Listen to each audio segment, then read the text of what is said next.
And we are back on Capitol Tonight. Job creation is a buzzword that we are hearing a lot these days in Albany from Governor Andrew Cuomo, of course, and from members of the legislature. Today, one Western New York senator put forth a bill that he says could create tens of thousands of jobs by simply reforming a law on the books that is about 100 years old. It is the state's Scaffold law, which requires companies to accept complete liability for accidents that occur on construction sites. New York is the only state in the nation that has this law, and businesses say it ends up costing them millions of dollars each year in higher insurance costs, while consequently stifling infrastructure investment. Joining me now to talk more about the bill is the sponsor, Senator Patrick Gallivan. He is representing parts of Western New York. Welcome, sir. And with him is Mike Elmendorf, the president of the Associated General Contractors. Welcome to you. Thank you, Liz. Okay, so there are a couple things. First of all, this is not a new issue. This is something that has been around for a while. Last year, I believe, a coalition formed, and you moved away from full repeal, which is what the business community wanted, and now you're on to reform, right? So why?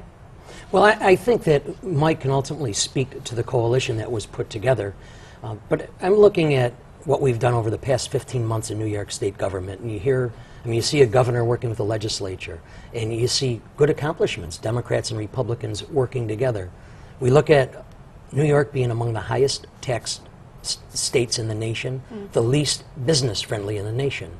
And if we're truly going to be open for business, as the governor calls it, which I think is very apropos, we have to look at the impediments to business in the form of regulations. And this Scaffold law has been identified as one of the impediments, and we can, just simple common sense legislation, changing the absolute liability standard to comparative negligence on the part of the employee, an employee who comes to work impaired under the influence of drugs or alcohol, an employee who doesn't follow the safety standards, doesn't use the safety devices.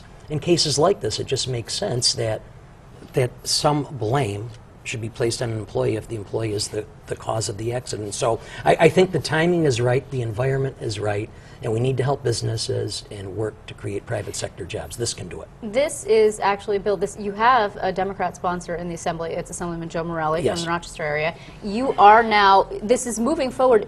If nothing else, it's moving forward because there's a Senate sponsor, which there wasn't as of last year, right? So that's new, and now you're moving forward and renewing this push. The history here, I mean, look, the other side, particularly the Trial Lawyers Association, very anti, and they're obviously allied with Assembly Speaker Sheldon Silver, the Assembly Democrats. But also, there's a suggestion that if you take away this absolute requirement that is the onus that's on the employer, then somehow that encourages them to cut corners, and it would be less safe for employees. And that's just patently wrong. The notion that you're going to create a safer workplace by not holding people accountable for their actions, which is what the Scaffold law does. I mean, at its core, it doesn't matter who was responsible for an injury. The company, the employer that has the most stellar safety record you could think of, that uses the latest technology, that has very rigorous training, is treated the same way under this law as a company that cuts corners.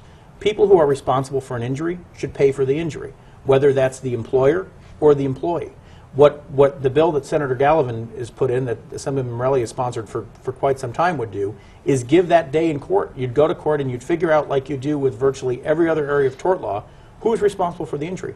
That doesn't happen here. The only question in court is how much is the owner and the employer going to pay when there is an injury, without any consideration for what the facts are. It's a fundamental issue of justice and fairness. The people also who oppose reform or repeal, whichever it is that we're discussing at any given time, suggest that because you have a high proportion of immigrants, particularly Latinos, and also increasingly rather Asian Americans or Asians just in general, that this is somehow anti-immigrant. Push this, right? Because maybe they don't speak English as well, or they're not aware of the safety in some way, and the employer has a responsibility to keep them safe.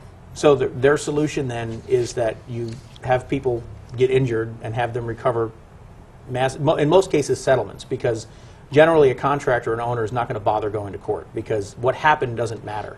What matters is, what is someone going to get paid? Again, how does that promote safety? I mean, let's call it what it is here, okay? There's principally one group that opposes this.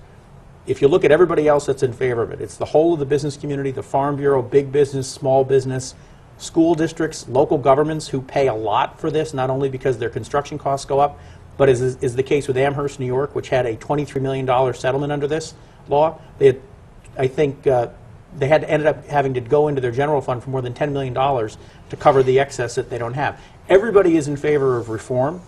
There's basically one group that's not in favor of reform, and that's because it's an automatic winner when you have a scaffold law case. The facts don't matter. Senator, in terms of jobs, right, you cite, in your press release, you cite Illinois, which did away with its scaffold law in 1995 and subsequently created 50,000 new construction jobs. Is that what you're suggesting, that not because it's expensive to do business in New York, but simply because of this one thing? No, there's three things. If we look to the Illinois experience, they had the law that was closest to New York's, and it was repealed in '95. And when you look at that, when you look at the results over a 10-year period, first look at safety.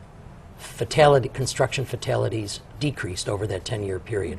You look at insurance, liability insurance costs. They decreased significantly over that 10-year period. And you look at construction jobs. And incidentally, union membership. And they both increased dramatically. So when you look at the whole package, we see increased economic activity, increased employment, increased worker safety, and lowered cost of doing business. It's more than a win-win. It's a win-win-win-win. Okay. Addressing all things that I think are very important to New Yorkers. Down at the Capitol this week, you're expected to start passing the budget tomorrow, if Yes. I'm not mistaken. Okay. It's a little, and then, of course, everybody's freaked out because it's campaign season. It's a little late in the game, right? Are you hoping for movement on this session? I would hope so. But we look at our session, January through June. Essentially, it's broken up into two areas. The first half focuses on the budget. The second half, the last 3 months, focuses on legislation. Except it's a little flip-flop this year because you've done a couple of big It ticket is, items. but I do think it's very timely. I spoke with some people in the Cuomo administration that have been part of the Mandate Relief Council that has been going around the state. And they talked about how at every single council meeting that they had, or the public hearings that they had, this was brought up and talked about significantly. So the timing, yeah, they seem supportive. I haven't talked with the governor himself, but it's clearly on the radar screen of the Mandate Relief Council, and hopefully we can see something. I think the timing is right on. New York open for business, mandate relief, hearings across the state. All these business groups coalesced together, Democrat and Republican support. It's time to do this. I'm very hopeful we can get it done this session. Mike, how do you convince the Speaker? Because it seems that's really your hurdle, and it has been for quite some time. Well, I mean, if you look in the Assembly, you've got majority sponsorship, you've got some downstate minority community representatives who are on the bill, because for businesses that are women and minority-owned firms, this is a huge barrier to being able to go out and do this kind of work because your insurance costs are so much higher. It's just common sense, and as the Senator said, you know, we're really looking to try to elevate this issue in a number of different ways, and it's been an issue at all the mandate hearings. It was an issue at a number of the Regional Economic Development Council meetings that took place where they talked about some of the broader issues to improve the business climate. It's a property tax issue. You look at Amherst's experience. It's a big piece of property tax relief. So I not only think that the time is now to do this, the time is long overdue to have done this. We're the last state in the union that has a law like this. Okay, and we are also, I mean, we're seeing a lot of infrastructure-related things come out in the budget. I just want to briefly touch on one, which is we've got this new committee that's going to be, the governor's established, that's going to be looking at different infrastructure projects. He wants to spin things up. He wants to get things moving. He's made infrastructure a focus, one of his focuses this year. The governor controlling this committee, and clearly, Senator, that's not a problem, you don't think, for your conference? I think what's important is that there's constructive dialogue between the executive branch and the legislative branch that has taken place throughout the budget negotiations. We're assured that there'll be regional balance in construction projects, that they will identify projects to us, that we will have input from our districts working with DOT to identify things that we think are priorities. And so long as that level of cooperation exists and it's carried out, I don't see it as a problem. And this was a big issue for you, just in closing. The Senate Republicans were concerned that there was a lack of detail in the budget, a lack of information about how large sums of money were going to get spent, and the concern was, of course, that everybody's district would not get the fair share of infrastructure funding, which is something that people are very worried about. Of course, and we look at, we dealt with a mistake by the DOT from several years ago where Western New York Region 5 was shorted by about $165 million. We've been able to address that, to recover that over time. But clearly, if the legislature, representing various districts across the state, has dialogue with the executive branch, and we're working together to advance the interests of New Yorkers, which includes making sure that different areas are not left behind. That's important. I think it bodes well for the state, so long as people keep working together. Well, I know the Senate Republicans are very interested in working with the governor, We so I certainly want to are. thank you very much, Senator Gallivan. It's great to see you, Mike, of course. Thanks, Liz. Thank you, Liz. Thank you. We have to take a short